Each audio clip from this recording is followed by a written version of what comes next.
Hi, welcome to Whirlwind Wargaming, and this is Spearhead magazine issue number 9. This is the one that contains 2 pots of Citadel colour paint. Please like and subscribe, and I'll continue to do these short videos as I receive my copies from Hatchet Partworks. So let's take a look inside this week's issue then. So we've got Spearhead magazine, issue number 9, and as we can see through the cellophane here, we've got 2 pots of Citadel colour paint. These are being rebranded to Warhammer. The Citadel colour brand is going, but it's going to be exactly the same paint in exactly the same pots, just a different label on the front. So Citadel colour, Mephiston red and lead belcher, which is a silver colour. So yeah, just the 2 pots of paint. $9.99 for the magazine. Value wise, not great, so about £5.50 from Warhammer shops. You can get it a little bit cheaper if you're buying it from the third party retailers, but obviously you'll have to pay P&P if you don't live close to them. And then inside them we've got a little bit more lore again, continuing with the Skaven. This goes on now. We're looking at the sort of leader groups and some of the sort of ranged attack within each of the sort of units within the Skaven armies then. Varying types of ranged attacks, so from the standard sort of lighter weapons through to the big heavy sort of artillery pieces as well. And then we move on to our how to paint then. There's yellow edged pages here. You can keep these all together in your folders.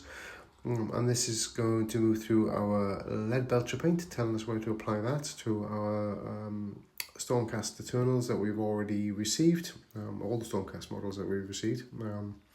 And then also where the Mephiston red fits in with those particular characters, so we get our base layers down.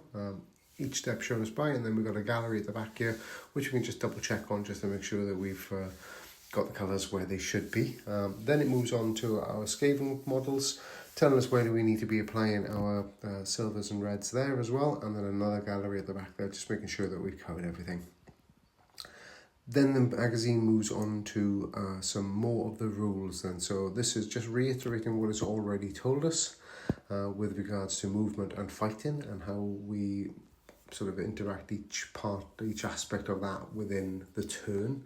And it's also going to do the shooting phase as well. This is our ranged combat then for any ranged weapons, be that thrown weapons or missile weapons or sort of projectile weapons of any description, which goes outside of that sort of 3-inch combat range to whatever the range of the weapon is. In this particular instance, we've got a 24-inch range. So then it's got a little scenario, this death from afar, where we get to use our ranged weapons and sort of run through each aspect of that. It's got the Stormcast and Skaven sort of turns explained out here briefly, hypothetically how they'd go, and then a sort of a victory scenario for each one. And on the back there, we've got a little bit more well, the QR links they are to the Warhammer webpage. And then issue 10 is going to be a great value issue then. Those are going to be those prosecutors coming. It's a full set of 3 in the 1 issue. So please like and subscribe, and I'll try and get that video up later today. Cheers then. Bye bye.